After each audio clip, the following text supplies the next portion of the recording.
এই মন মন্দিরটাকে পরিষ্কার করবো কি করে?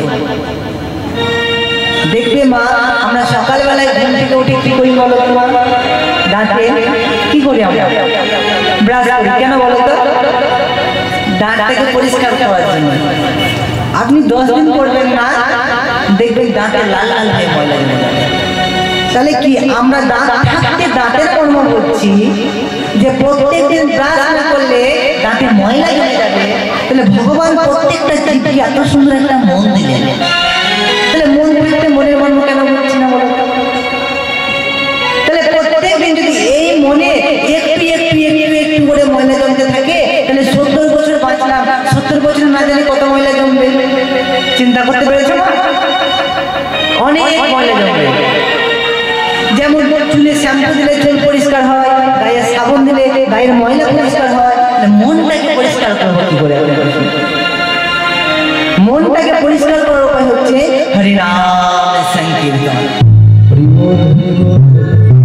এই ভগবানের নাম সংকীর্তনের দ্বারা এই চিত্তটাকে পরিষ্কার করতে হবে।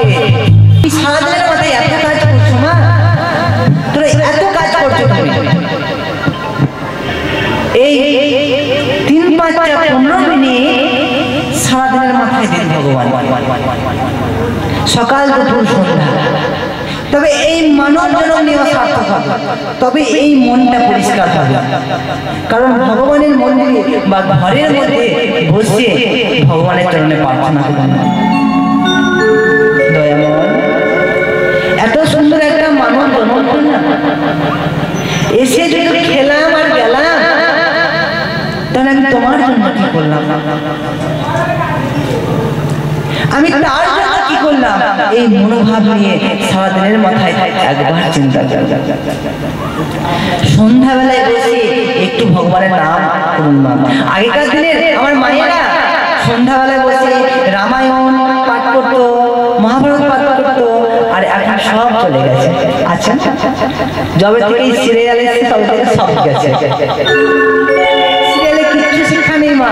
কি শিক্ষা বলো তো? যে একটা মেয়ে 4টে স্বামী আর 4টে মেয়ের একটা স্বামী, এই শিক্ষা দেয়, কোনো শিক্ষা নেই।